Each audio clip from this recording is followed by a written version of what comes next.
Hello, darling. I thought you'd never get rid of that girl. What are you doing here? Waiting for you. What's the hospital? I didn't like it there. How did you get here? You wouldn't believe me if I told you. Good evening. Good evening, and welcome to Ookum Spookum Podcast with Tara and Sarah. Hello. Hello, I am Sarah. I am your Gen X, love and light, hippy-dippy, punk rock, old soul around these parts, and I'm with... Tara, hate and darkness, hate and darkness. It's what we serve around here. Speaking of hatred. Speaking of hatred, we have a doozy of an episode that I've been working on for 2.5 weeks, I think, and I'm about sick of it, so I'm unloading it all tonight. Tonight we're discussing Nazis and the occult. Yay! Yay! Been doing a lot of research. You know what? Research is good. This one clearly was not good for the mental health. No, not good for the mental health. So everyone will be much happier when next week I'm working on the doors. So. Yes, I'm sure this will be very entertaining for you all. So my source tonight is The Nazis and the Supernatural, The Occult Secrets of Hitler's Evil Empire by Michael Fitzgerald. And I wanted to do a quick shout out to my granddad, my mom's dad, who fought in the Battle of the Bulge with Patton's army, and he helped liberate Buchenwald, so he was like a straight up like war hero. And everybody's been giving me shit the last couple of weeks about how little I knew about World War II going into this, because I would be like, have you guys heard X, Y, and Z about World War II? And they're like, yeah, dude, I learned that in like 8th grade. And I was like, I didn't know that it was that bad. I mean, I knew it was fucking bad. Trust me, I knew it was bad. But like the scope of what happened like to Europe, like being just basically completely decimated, total war, all of that stuff, was a little bit newer to me. And so everybody was making fun of me for being an idiot. Well, not so much that you were an idiot, but what were you doing in high school? Smoking weed and hanging out with older dudes. Yeah, you know what I was doing? Sitting in class learning about this shit. And even then... I'm learning now, okay? Give me brownie points for that. Well, you get the brownie points of the fact that, like, you get to be related to somebody who was, like, a good person in the war. And my great-grandfather joined, in Hungary, joined the Axis power, like, basically the war front in order to get money to marry my great-grandmother. So, on top of the other things in this rotting family tree of mine, I get to add Nazi into it. It's really fun. Tale as old as time. You think my great-grandfather and your granddad would have been friends? Don't think they would have, no. No, not even a little bit. No. I'm not going to lie, this was a really challenging episode to write. One, because I had to spend the week with the worst people to ever exist. But also, Epstein exists. Well, okay, yes. He collectively he did worse exist. people. Yes, he did exist, yes. But also I had to explore my own occult beliefs. I kind of assumed that I would find the occult leanings of the regime to be ridiculous, and some of it most certainly is. But I was surprised to see some overlap with my own beliefs, and I was not very heartened to learn that the prosecutors during the Nuremberg trials suppressed any talk of the occult to avoid possible insanity pleas. Rude. Yeah, no kidding. What the fuck? But it can be a slippery slope from New Age metaphysical beliefs to far-right doctrine. And as a practitioner, that's pretty fucking uncomfortable. Yeah, it is. I think people still have a really hard time talking about, like, how much white supremacy exists inside of neo-pagan spaces, even to this day. I mean, I think the heathens are probably the ones that interact with it the most because of reasons that we're going to get into very shortly. But... I enjoy having the uncomfortable conversation because it means it happened. We're not dancing around some shit that all of us can very obviously see. Yeah, exactly. So, I'm going to assume a little bit of World War II knowledge on the part of you guys so that I can get into a more specific headspace with the actual occult leanings rather than giving you tons of backstory about what actually happened during World War II. But there are several reasons the Nazis rose to power. The one that everyone always cites is it's namely a return to nationalism after being brought low in humiliation after World War I.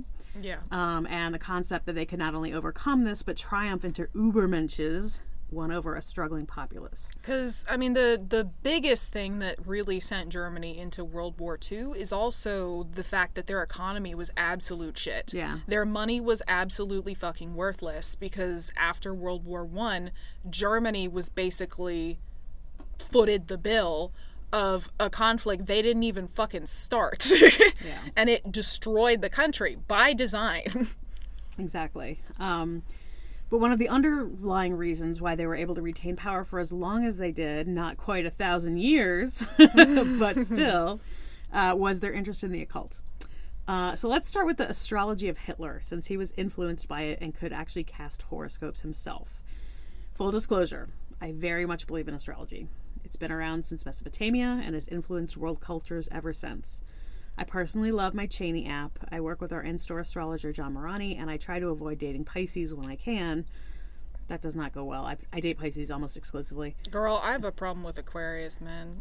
They don't love me. I just think they're so interesting. They are. Why are the smart ones always the ones that don't want you? Yeah. It's not fair. I love Aquarius men. I love astrology. I really do. I don't think anybody should have their heads in the stars all the fucking time, right? Well, relying on any of this stuff as, your bread and butter, that we're going to talk a little bit about how that really screwed over the Germans. Like when they relied too heavily on the predictions that were made, they ended up fucking up a lot of shit and losing the war. Yeah, it's because it's a tool for you. You're not meant to run an entire country this way. Yeah.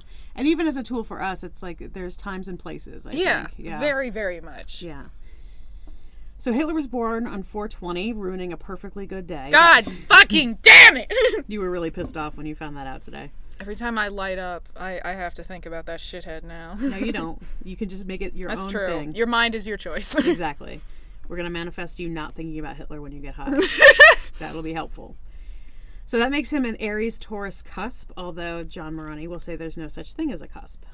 Basically that your birth time, it makes it very, very targeted on how we cast the chart. He's kind of my godfather, so I don't get to disagree with him, unfortunately. No, I don't disagree with him anyway. He's a genius.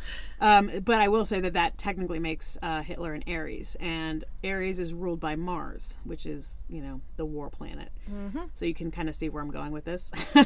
Kind of gives a little bit of credence to astrology right there. Well, and Taurus is very much a Venus-ruled sign. So just a quick little astrology lesson for you guys. Venus's job is to point at the thing and say, I want that. Mars's job is to go and get that thing that Venus told him to do, right? So having somebody that is born in a season like this, in between the push and pull of go, do, and want, makes for very interesting people. Yeah, I dated a guy who was born on 4/20, and he was kind of a nightmare. Which one of them? Well, which ones weren't? That's a smaller pool to pull from, definitely. But, yeah, well. But throughout his rule as chancellor, Hitler worked with German astrologer Elsbeth Eberton to point out his next moves. I will give a disclaimer. I have no German leanings. I'm not part German. I don't speak German, so my pronunciation might be off a little bit with some of these things, and I do apologize, but most of the people I'm talking about are fucking Nazis, so if I mispronounce their names, I don't care. I took 3 years of German, and I still struggle with it, man. I took Latin, and I got kicked out of Latin, and then I took Spanish and was told I spoke with a French accent, so... they told me the same thing in German class. So I took Latin, and then I took German, and they were like, how did you manage to learn to speak German with a French accent? And I'm like, I don't know. Exactly. We just don't pronounce the end of our words. But Eberton made the following famous prediction in 1923, and I quote, "A man of action born on April 20th, 1889, with sun in 29 degrees Aries at the time of his birth, can expose himself to personal danger by excessively uncautious action and could very likely trigger off an uncontrollable chaos. His constellations show that this man is to be taken very seriously indeed. He is destined to play a further role in future battles. It seems that the man I have on mind, with his strong Aries movement, is destined to sacrifice himself for German nation, also to face up to all circumstances with audacity and the courage, even when it is a matter of life and death, and to give an impulse which will burst forth quite suddenly to a German freedom movement." Also, there was a seance that some of these people in the fringe of German society at the time, in 1919, they did a seance, and there was a prediction that was made that the savior of Germany was about to rise, and that he would be the keeper of the Spear of Destiny, which we're going to go into a little bit later. Yeah, baby! Because that was a thing. Okay. Astrology and divination, despite fluctuating endorsements during the 30s and 40s, was there at the beginning of the war and possibly partly to blame for the end. Hitler was reacting to a prediction from Horberger's world ice theory. Okay, so this is the part where I step in. World ice theory is extremely difficult to explain because it doesn't make any fucking sense. Not a lick. But the long and short of it, as best as I can surmise, is essentially that all people on this planet were brought here after the collision of a gigantic, ice comet in the northernmost part of the world. And this is supposed to explain, according to the Aryan and Nazi view, that white people were the progenitors of the human race and also naturally superior to all other races. Now, anybody that wasn't born fucking yesterday knows that the human species more likely originated in somewhere in sub-Saharan Africa and then slowly moved into the rest of the continents of Europe and Asia. Nobody was living in the ice mountains, and there were no alien fucking comets bringing white people to the promised land, okay? Yeah, so this was the world ice theory, which I thank you for explaining, because I was like, I don't know what the fuck this means. And again, that is the broadest possible explanation of it, but it does put a lot of their goals and behaviors in perspective. Yeah. So this world ice theory predicted that it would be a mild winter in Russia. How did that work out? When they were planning their winter uniforms, they just kind of went a little skimpy, and a lot of people fucking died because of it. It is never a nice winter in Russia. Never. Toward the end of the war, the Nazis sent revised Nostradamus prediction propaganda saying the Germans would win the war. So they were basically revising Nostradamus predictions, which were literally what did I talk about last week? I'm so serious. Exactly. And Hitler clung to astrology as Germany fell. So, how much did an occult mindset affect the Third Reich? More and less than you'd think. There's a lot of conspiracy theories that involve aliens and technology. You can look into the invention of the bell-shaped weapon, which is we're not exactly sure if it was real or not, but Hitler felt very, very confident that he was going to win the war because he has this secret, I forget the German term for it, but it's basically wonder weapon. Waffe is weapon. I forget. Yeah. Wunderwaffe. I can't even talk. Wunderwaffen, yeah. Yeah. So, and supposedly this was this bell-shaped anti-gravity machine. So, but a lot of this stuff is unsubstantiated, so I'm not going to go into it here. It was not even touched in the book that I read. It's basically just stuff that I've picked up elsewhere. So I'm not going to go into that. But, so, how much did an occult mindset affect the Third Reich? More and less than you'd think. There's a lot of conspiracy theories that involve aliens and alien technology. You can look into the invention of the bell-shaped weapon. But I stay away from that because it can get real weird and real undocumented real fast. People are always ready to jump into the weird because it's interesting. But you can watch things like Ancient Aliens. You can watch things like The Unexplained with William Shatner, and they'll talk about the Bell anti-gravity alien technology stuff. So if you're interested in that... frankly, if that fucking thing existed, we'd all be speaking German right now. Exactly. Yeah.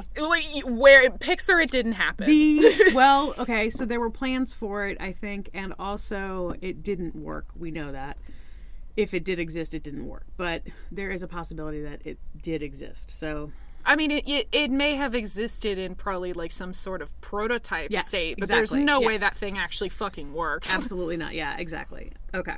So, Hitler got into the occult during his years as a failed artist in Vienna. I want you to explain Hitler's art to the folks. So I went to school for art history. I know there's parents out there that are really shuddering at sending their children for that. But I actually wrote a paper in school critically analyzing Hitler's works. And on a technical level, they are not bad. In the sense that he can accurately render mountains or trees or whatever else. He can't do people, though. He can't do people, which is fascinating. Some people just don't do well with it. But what I find the most fascinating, and really I think the reason why he was rejected from art school, is because he manages to make these like picturesque mountainscapes and pastoral landscapes so utterly devoid of life. Like they look like you painted a diorama almost. There's just no real movement or soul in any of his works. They are technically correct, and yet there is just there's nothing there. It's because when you have the darkest soul of anyone that's ever existed, it's kind of hard to find soul in anything else, right? This is true. He also was not, I think, set up well in life. His father was an absolutely awful, abusive piece of shit. Like, he ran away from home very early on in life. Mm-hmm. And so that's what left him penniless and angry. Living in a hostel. Yes, exactly. So he got into yoga, actually, of all things. I wish he had kind of stuck with that. I was going to say, can you imagine Adolf Hitler hitting a downward dog? In those jonipers? Clearly, the yoga does not bring that much peace to the mind. Exactly. And he also studied hypnotism. He was trying to improve his willpower, basically. So when he was 20, he met Adolf Lorenz, the editor of a journal called Ostara, which bums me out that it's called Ostara, because we celebrate Ostara here. Listen, Ostara as a concept existed much longer than the Nazis ever had the time to ruin it, okay? And nobody reads that shit. Actually, Ostara was very popular. Oh. Yes, it was. Oh, come on. Yes, it had a huge circulation. And the newsletter focused on anti-Semitic vitriol and the notion of the Aryan Superman as God. Really? That's what you guys thought was primetime TV? Yeah. And among other things, called for forced labor and starvation as punishment for interracial sexual relationships. Hitler, despite not looking particularly fucking Aryan, fell in love with these ideals and sought out philosophers who promoted similar hatred, such as Alfred Schuller, who believed in sacred blood and who adopted the swastika as his symbol. Oh, the swastika had long been used everywhere from Tibet to North American indigenous cultures as a symbol of power and luck. Yes, which is also why you people look really stupid when you go to like Shinto or Buddhist temples and you start pointing like a madman at the swastika symbol over the front of like temple gates and shit. Yeah, been in use way longer than the Nazis. In 1919, Hitler joined the German Workers' Party and got involved with the Thule group, concerned with the notion of a German Messiah. The same year, Hitler met Alfred Rosenberg, who rallied against communism, Christianity, as it was associated with Judaism, Freemasonry, and capitalism. And he also became a main figure in Nazi occult theology. He, like Schuller, believed the concept of a master race, and Hitler appointed him as the official party ideologist. Great. Yeah. He was sometimes referred to as the conscience of the party. This conscience filtered into every aspect of German life: schools, youth groups, literature, the arts, religion, social issues, and politics. Rosenberg believed that human rights were dangerous. Human rights are... You know, I would like to believe that is an opinion that people would look at you like you're a quack for, but I have straight up heard people argue giving people food or housing or water is going to somehow make them worse. And I just... The ability for human beings to so quickly and effectively look at another one of your species and go, yeah, I don't think you deserve to live, actually, is insane to me. Yeah. No other species of animal does this, man. Other than, like, the occasional duck that rejects their chicks or something. So Rosenberg also believed that the material world was evil, and that the white race should seek to evolve to a non-material state through occult practices. At age 30, Hitler joined the Vril Society. God, these people. Them and their fucking societies. Lots of societies. Lots of waving, too. They waved a lot and saluted a lot. It's like, okay. You know, something tells me that you guys just need, like, a bathhouse in 20 minutes, and maybe you'd feel better. I don't know. So, the Vril Society was a smaller society within the Thule Society, which focused on harnessing life force energy. In Hindu practice, it's known as prana, and it can also be known as chi. And these people called it Vril. It was inspired by the Japanese Society of the Green Dragon and by a book by British author Lord Lytton called The Coming Race, which told of a subterranean race of godlike beings. I know, you're laughing. I can't even get the sentence out and you're laughing. Is that why we're white? Is that why we're white? Because we're the coveries? Which told of a subterranean race of godlike beings who would someday ascend to our world and rule us. And fun fact, I'm going to be getting into Charles Manson a couple episodes down the road. He also believed in subterranean races. The mole people are going to rule us as gods? You know, whatever. So much in this world is random as hell, and this is part of it. So, around this time, there sprung up the Volks movement. So, Volks movement. Basically a return to natural life. So they embrace things like vegetarianism, nudism, love of nature and worship of the natural world. Nothing wrong with getting naked and eating veggies. None of that sounds really wrong to me either. It's just the way that they can twist things into making it bend to their will. They also did like some really weird farming practices at this time through this movement of like, yes, bury a cow skull and track all of your plant harvest by the moon cycles. And it's just like, guys, are we seriously throwing traditional agriculture out the window because we cannot possibly dignify someone that isn't white existing and being right? Seriously? Yeah. But the funny thing is that when we start talking about that, you're talking about moon cycles. We follow moon cycles. See, this is true, but I'm also somebody that like plants and avidly gardens. The moon does not have that much to do with how like plentiful your harvests are. It's about the sun because it's light. Again, your plants, unless they are night blooming, right? And they're night blooming because they're attracting bats, not because they respond to moonlight. Moonlight is just the sun. They need sun to live and to make food. Understood. I will just say, though, that you can get into interesting places of splitting hairs and drawing arbitrary lines when it comes to what is ridiculous and what isn't. This is true. So, Hitler was also exposed to the teachings of Madame Helena Blavatsky, who we are very familiar with. I hate you, woman. And the search for Atlantis, which many of these proto-Nazis believed in as the motherland of the master race, the Aryans. Everybody gives such a damn about Atlantis. Like, we're going to do an episode on this eventually, y'all, but... I'm letting you tackle that one. I'm not touching Atlantis. Yeah. But where Atlantis actually was physically located was debated, as it was purported to be in Tibet, Norway, and Antarctica, all places where the Nazis would explore. There's even a theory that the Nazis opened an underground base in Antarctica. Why not? They did everything.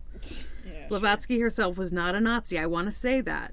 She was not a Nazi. To be fair. She came before, and her philosophy of theosophy was very easy to adopt to Nazi ideals. So, as the Nazis took power in 1933, Hitler and his second-in-command, Heinrich Himmler, explored... Fuck you.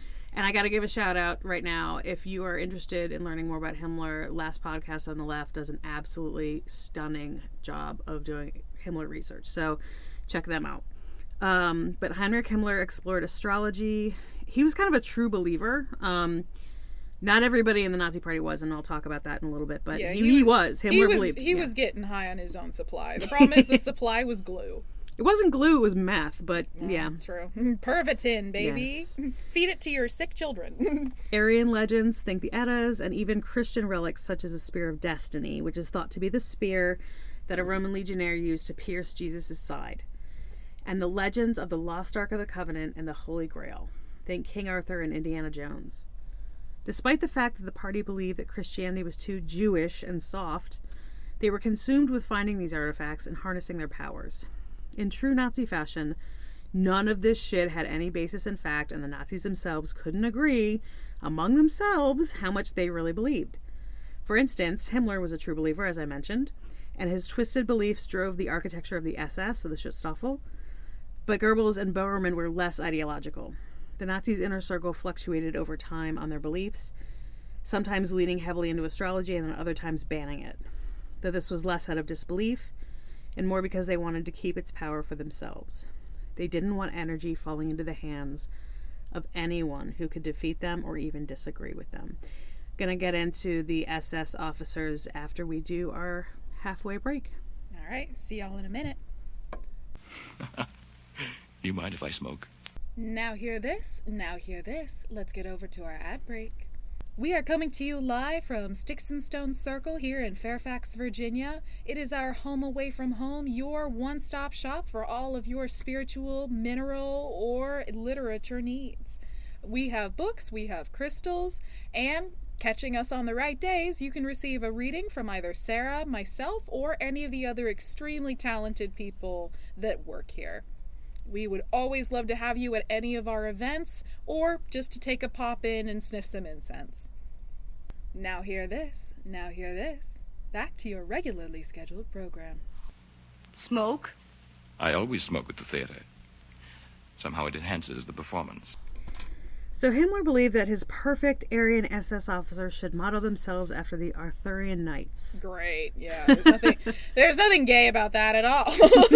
I make fun. We're going to talk about this in the next episode a little bit, because fairies and all of that. It gets a little bit into Arthurian myth, but y'all know those were fairy tales, right? Exactly. I mean, well, that's a constant problem in the world of people taking things that are meant to be symbolic literally. Yeah. They're supposed to be an ideal, you know? And I suppose in that sense it's something to live up to, and hope and the idea of becoming something is a much better motivator than the actual thing. It's the same reason that, like, I also did business stuff in school. Marketing is bridging the gap between desire and product, right? You're selling an idea to people. You're selling them who they want to be, who they think they would be with that piece, God, right? You sound like my dad. Well, unfortunately, we've got this kind of down to a science. The human brain is very suggestible, and in the age of capitalism and consumerism, we like having shit. So, the SS as such was the most occult-ridden of all of the Nazi sects, pulling from secret societies and Teutonic myth all manner of symbols, such as the inner circle being comprised of exactly 13 men, as well. And so that was actually a dig at Christianity, right? Because that's kind of considered ill luck about that. There's such a fight with people of like, oh, Hitler was an atheist. No, Hitler was Christian. Hitler was whatever the fuck he needed to be to get you to do exactly what he wanted. He did say that he did identify as an atheist, but he was very much able to, you know, again, suit things to his needs, basically. He was an opportunist, is what he was. I don't think the man had enough principles to actually maintain any sort of religion. Atheism is just the easiest way to describe that. Yeah. But there are also the SS runes on the Hugo Boss uniform. Those gorgeous uniforms. We keep bringing up Hugo Boss, man. They got some things to answer for. Yeah. Yeah, that's a deep dive I encourage everyone to do. And Chanel. Fuck you, Coco Chanel. The crown jewel of the SS was Wewelsburg Castle, a fortress where the SS carried out secret fire rituals and swore oaths. It sat on ley lines, and the basement had been used to execute witches, quote, witches, women, who Himmler considered martyred Germans. Actually, which is interesting. I was very surprised to learn that Himmler saw witches as martyrs rather than, you know, being this horribly misogynistic hysteria that surrounds them normally. Well, like, that was this weird little side note that I went down. He also fundamentally believes a lot of these, like, more fringe or more spiritualist ideas, right? Mm-hmm. So this is after the sort of Victorian burst of really intense occult fascination and knowledge, where people were starting to take a second look at these things of like, oh, do you think we maybe made an oopsie? Himmler used the castle to train his SS in magic and had a replica, and I'm like thinking like David Copperfield magic. It's not that. But it's like, look at me! Now then, was is this behind thine ear? Es ist deine Krote! Exactly. But he did have a replica of what I mentioned earlier, the Spear of Destiny. He believed it helped him channel the spirit of German hero Heinrich the Fowler. I don't know who that is. Rosenberg, back to him, gave lectures on mythology, runes, and alternative medicine. So that alternative medicine is a big part of the Volkisch movement. It's also nowadays part of the weird, like, metaphysical to alt-right pipeline. This is why we talk about this, y'all. It is the spiritualism to alt-right pipeline. It's the very, very easy slope that goes from a passive interest in like herbs and tarot and whatever else, and then you start learning about oils, and then you start learning about herbal medicine and herbalism, and then you stop going to the doctor. That's exactly the jumping off point, because we do a lot of herbal stuff, man. We do a lot of, I love acupuncture. That's how I quit smoking cigarettes. Like, yeah. I believe I say throw everything at it. Like, go to the doctor and also, use your herbs. But when you start going into, trying to heal cancer with rose quartz, like, yeah, exactly. That's the point. You've got off the deep end, right? But a lot of it is extreme distrust of establishment and of authority, usually control issues as well, and a genuine desire to help yourself and to open doors where they may have been closed in your face. Because anybody who lives in this country knows trying to receive medical care for something that is not easily diagnosable fucking sucks. You are treated like a crazy person, especially if you're a woman. So you'll just start believing and throwing anything at the wall, especially if you are already resentful of the traditional medicine that has basically rejected you. Yeah. I'm going through it right now because I have perimenopause, and the traditional doctors at my wonderful HMO program are like, well, we'll just give you, antidepressants. And I'm like, but it's a hormone issue. Like, you're really just not treating me at all. Yeah. So, I went to a place that specializes in that type of medicine. But, yeah, so Himmler had plans to install a planetarium, to help with astrology at the castle. I love a planetarium, I must say. I've never actually been to one. Oh my god, they're so fucking cool. I've always wanted to, because I love... This is the only thing that I really miss about living in Oklahoma, is because everything is flat, the sky is huge. Yeah. You really feel like you're sitting on the border between heaven and earth. And so, like, going out in the middle of nowhere and looking at the stars, or even watching, like, sunsets and firework displays just felt so much bigger and so much more encompassing. And trees are amazing, right? We need trees and all that. But it is something that I miss a great deal. I love that being in the desert. When I was out in Arizona, I love the big sky. I love that feeling of, like, otherworldliness that they have. It's like being on an alien planet. Mm-hmm. So, in this amazing Wewelsburg castle, a total of 3,900 concentration camp laborers helped restore Wewelsburg Castle, and 1,285 of them died doing it. Oh my god. Yeah, it's that's, we're keeping them kind of lighthearted as far as Nazis go tonight by kind of teasing them about the occult, but pretty much every single thing that they did was underlined with just mass amounts of death. And every single page, like every single word written on this page is written in blood. Yeah, absolutely. And this was Himmler's getaway from the stressors of being the architect of the Holocaust. Oh, yes. I love the screams of my soldiers at 6 a.m. It really wakes me up. Yeah. So Himmler had the castle mostly destroyed after the fall of the Third Reich. Interestingly enough, the North Tower survived. So he had people blow it up, right? And the North Tower survived. And so all these conspiracy theories kind of sprouted up about its magical nature.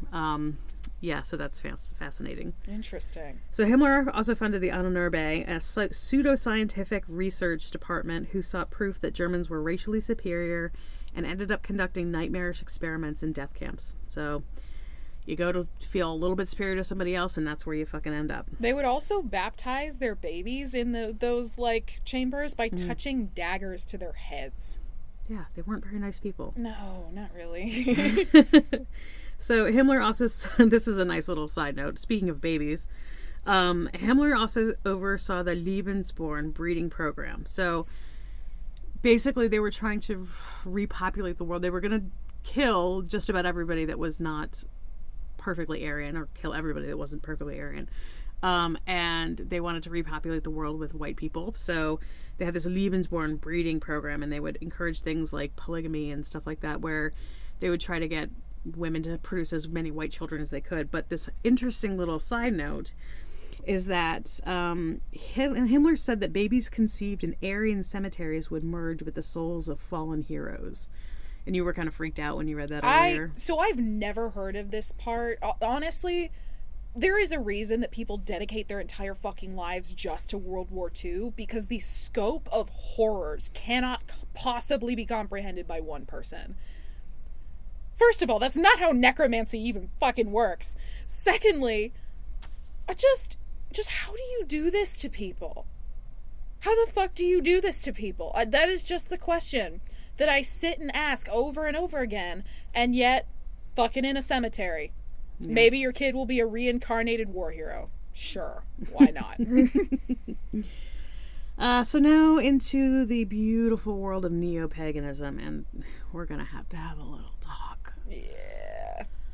Okay, so, starting with the purity of blood being paramount in Nazi Germany, it's not a surprise that they tried to venerate the Volkish movement and embrace paganism. The Norse pantheon was held up as an ideal of the white race. To be fair, that's not actually... You didn't actually misspeak. Norse just means north. And some Nazis in the German faith movement fell back on Norse and Teutonic mythology. Himmler and Baldur von Schirach, the head of the Hitler Youth, which is a whole thing, were pagan revivalists. They called for solstice celebrations and a return to Yule rather than Christmas. Hitler did not seem to share Himmler's beliefs. He didn't really share much of anything. And today, neo-paganism has caused somewhat of a schism in the pagan community, as white power groups such as the Aryan Brotherhood have adopted runes and other Norse symbols. So why don't you take the wheel on this for a bit? Yeah. So for one thing, I am somebody that really loves the Sabbats of the Wheel of the Year, but you also got to recognize these Sabbats are meant to mark harvest dates. They're meant to be basically like a farmer's almanac guide of the year. It's when a certain season begins to die and the other one begins to be born again. Again, anyone can use anything in the world for fucked up shit. The biggest issue here is that they were not celebrating these Sabbats and doing all of this revivalism because they genuinely had a desire to return to the earth or to commune with their ancestors or anything like that. It is purely because Christianity is too Jewish for them, right? Yep. This is the whitest thing that they can think of. And that is really fucking sad, because that's not the reason their ancestors did any of this. That's not, it's very, very frustrating.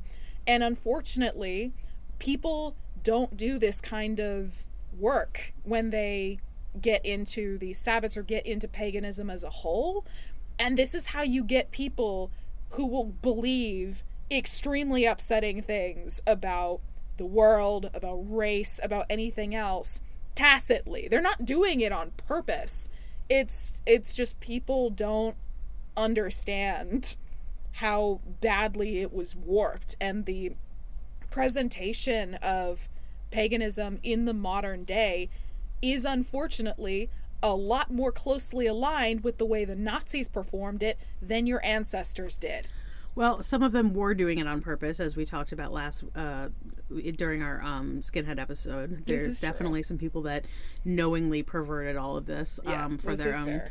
Yeah, and it's exactly for the same reason the Nazis did, is because they wanted it to be white. They wanted it to be, everything had to be about the glorification of the white race. Exactly. And this is also where you get the whole, like, white magic versus black magic, right? Those are racial lines. Those, like, there is a reason that we see voodoo, hoodoo, Santeria, whatever, as, like, black evil magic that's, like, exotic and very, whatever. And then only things like tarot and, like, new age shit and love and light stuff is acceptable as white magic because it's white people shit, right? Okay, so I would be the love and light person, and I would definitely say that is just a comfort level with me. No, and this is not to say that, like, you must practice baneful magic or else you're racist. Like, that's not the point. It's more so when people start moralizing magical systems, this is what you're doing. Yeah. So, talking about something else that they were not into, Christianity was largely denounced as being too compassionate. Although some Volkish Christians, yeah, I know, they were really big into, like, being hard and being, tough and strong, and that was their whole thing. I'm sorry, is joy a foreign concept to you? When you read a lot about the SS, like, the way that they train them and dehumanize them by doing things like, they would have to balance a, grenade on their helmet with the pin pulled and stuff like that. I mean, it was just like this. They would have to fight off dogs with no weapons. Like they were just completely broken down in a way that even the Marines and stuff in this country are not. I mean, they took every ounce of anything that was individualized or human or empathetic or anything, and it was just pulled out of them. So yes, and so some Volkish Christians did some mental gymnastics by tearing up the Old Testament, arguing for sections of the New Testament to be revised along National Socialist Party lines, and claiming Jesus was Aryan. Okay, so which would explain some paintings that we've seen. Yeah, that would explain a lot of really weird paintings of white Jesus in my Catholic school. Tara has a degree in art history, and I had a minor in art history, and we've both seen lots of white Jesus. Yeah, a lot of white Jesus. So pseudoscience like phrenology, and this bummed me out so I actually have one of those little phrenology skulls, and I think it's like a super cute little piece of talking point or whatever when I have people over, and I'm like, oh, and the Nazis like genuinely fucking believe this. That's great. Yeah, phrenology, for those of you that don't know, is the belief that the shape of the skull and different parts of like facial features, so like the size of bumps on your skull, so the size of like say like an eyebrow or anything in the head could possibly determine things like your intelligence, personality, character default, like anything along those lines. None of which is fucking true, by the way. Yeah, no, it's completely ridiculous. Also ridiculous, Hitler believed that a pendulum could be used to detect Jews.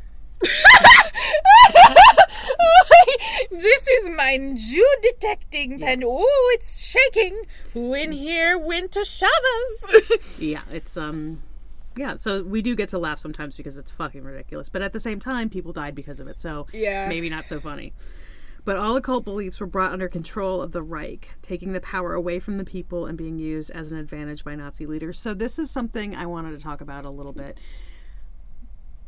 And I want to do this delicately.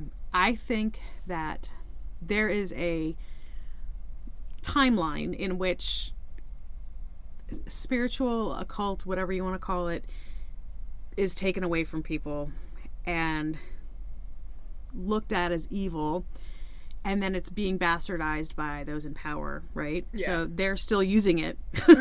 And there's a possibility that happens in places other than Nazi Germany, and that's what I'm going to say. And when you start taking these spiritual beliefs from people and saying, we can use this to further our own agenda, you plebeians, you peasants are not allowed to use this, that's fucking terrible. Yes, it is. But to be fair, that it's also not a foreign concept. That's like, that is most of what prosperity doctrine is, right? Exactly. Yeah. So, let us turn now to Nazism as a religion. Above any and all beliefs in Nazi Germany was the religion of the government with Hitler as the Messiah. The mayor of Hamburg once declared that Germans could talk to God, and Hitler did little to deny that. Or he could talk to God through Hitler. So, ladies and gentlemen, Luna cameo. Hey, pumpkin pie. She's like, fuck you. But yeah, so this mayor of Hamburg once declared that Germans could talk to God through Hitler, as if Hitler was the Ark of the Covenant himself. That doesn't make me think of the weird AI Trump Jesus pictures at all. He was a doctor. What are you talking about? He was just being a doctor. And Hitler did little to deny this. Any ideals that were held were subservient to that. Other beliefs may have served certain purposes in convincing the country of white superiority, but were discarded when they stopped being useful. Hitler weaponized the occult once Rudolf Hess defected. That's a fucking funny story. Do you know about this? No, I don't. So Hess was one of the inner circle. He was kind of one of the nuttier ones, like, in a way. Like, he was actually, he had more of a concept of the fact that Germany was going to lose, and he was freaked out by that. So he basically went into, he tried to broker peace with Britain himself. He wanted to, he had met somebody in, I think, the Scottish aristocracy, and thought that they could introduce him to Churchill, and that he was going to broker peace without Hitler's fucking knowledge. Oh, I wonder if it was either somebody of the Jacobin line, or if it was... Actually, no. Never. It could not have been Edward, because Edward was a Nazi sympathizer. No, so this was somebody that was, I think he was like a duke or something, and he really thought that he was going to be able to introduce him to Churchill, and he was not. So he basically defected because he was going to broker his own peace and kind of create his own destiny. And when that happened, Hitler was like, oh, well... Hess was crazy. He believed in astrology. Hess was crazy, you know, like, and Hess was crazy, but they were all fucking crazy. Yeah, right? I was about to say, oh, you just threw him under the bus, brother. Totally threw him under the bus. You can drop a birth chart by hand. Exactly. So he claimed that Hess had been driven mad by astrologers, and Hitler himself said that once the war was won, he would abolish all religion. Only the survival of the race was important. Hitler believed that through breeding, the Aryans would evolve into new men, giants with visible third eyes who could time travel. That is the other thing when we talk about the bell-shaped weapon, is some people believe that it was a time machine. Okay. So yeah, shit gets really weird with the Nazis. Like, you want to go down any fucking rabbit hole you want with the occult, and all roads lead back to Germany. This is what happens when you run your army on meth, fear, and race theory. Exactly. So I wanted to talk a little bit about our beliefs, and where these lie, and kind of parse this out a little bit, because it's unsettling to me that some of the things that I hold dear were used by very evil people. So I consider myself at heart to be a believer in energy and manifestation, and they were too. I also incorporate astrology and pagan belief into my practice, so I was a bit uncomfortable learning that I had something in common with the worst regime ever to exist. I also had to come to terms with the fact that I had prepared to ridicule their beliefs as insane, and while a lot of it was, I mean, fuck me, right? I think that it's proof that even the best intentioned cosmologies can be co-opted by dangerous ideologues and twisted to serve their purposes. I also incorporate science such as quantum physics into my cosmology, which the Nazis rejected as Jewish science. Apparently, science is only useful for nefarious ends or bastardized to serve racial ideas. Science without ethics. It's funny, I was watching this documentary about Operation Paperclip, which is when they brought the Nazis over from Germany, and so like basically Russia got half and we got half of these Nazi scientists.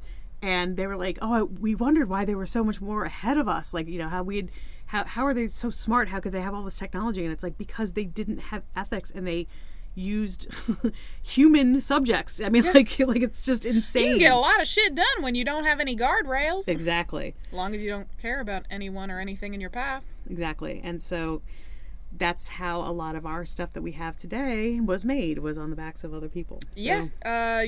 Unfortunately, World War II is a lot of the reason that we have a lot of the medical knowledge that we do today. Mm-hmm. Have you ever wondered how we know how long it takes for someone to die of hypothermia? Yeah. That's, to be fair, the Germans were not responsible for that piece of information. That was the Japanese experiments on Chinese people, which we'll get into one day. Yeah. So how do we stop any of this from happening? The obvious answer is vigilance and close study of history, as well as not being afraid to scrutinize both our beliefs and our motives. Yeah. I genuinely, my practice is also rooted in a lot of paganism, in a lot of astrology, and in just historical theosophy in general, right? But if you're not willing to challenge your own beliefs and to have really hard conversations like that, you don't have that's not faith. That's just blind doctrine. Yeah. It's just dogma. It is just a way for you to beat somebody over the head with your own control and principles.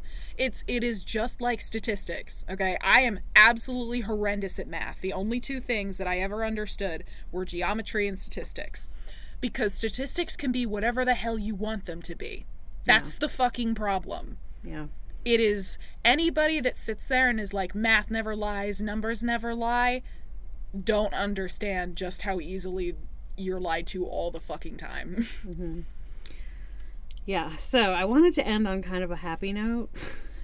If we can. If we can. Since we both have our little, forays into art history, there's a theory that Picasso's Guernica contains coded messages about beef between Hitler and Picasso, and also kind of revolves around this notion of them fighting over the Spear of Destiny. It's unlikely, but I did want to mention it just because I think it's really interesting, and Picasso could be a bastard, but fight the power. I believe it. Say. He's Fight a petty little bitch. He was alive at the same time and hanging out with Ernest Hemingway. Oh God, also a jerk. You want to talk about guys that they just like being assholes? I could believe it. Guernica could absolutely be interpreted that way. Yeah. So, what are our big takeaways? How are you feeling after this episode? It is a very sobering thought to sit and see exactly how the things that you believe and take a great deal of solace in were used to absolutely decimate part of the world, right? And I don't think it is helpful to hide from that guilt, because that's what the United States loves doing. And instead of acknowledging how we treat the natives, slavery in this country, or just, pick up any atrocity you'd like, we just sweep it under the rug and go, but we're so great now, it doesn't matter. It does matter. It always did. You can only make the best choices for the future if you understand the past in its entirety. I don't think you and I are personally responsible for any of these things, right? But you need to understand that everything that you believe can just as quickly become a weapon against somebody else. There's a responsibility that every single person has with their beliefs to maintain them in an ethical way, Absolutely. All right. Well, that is basically where we're at tonight. I think we're going to wrap on up. Does that sound good to you? All right, kids. Good night. Touch grass. And, I don't know. Hug your neighbor. Hug your neighbor.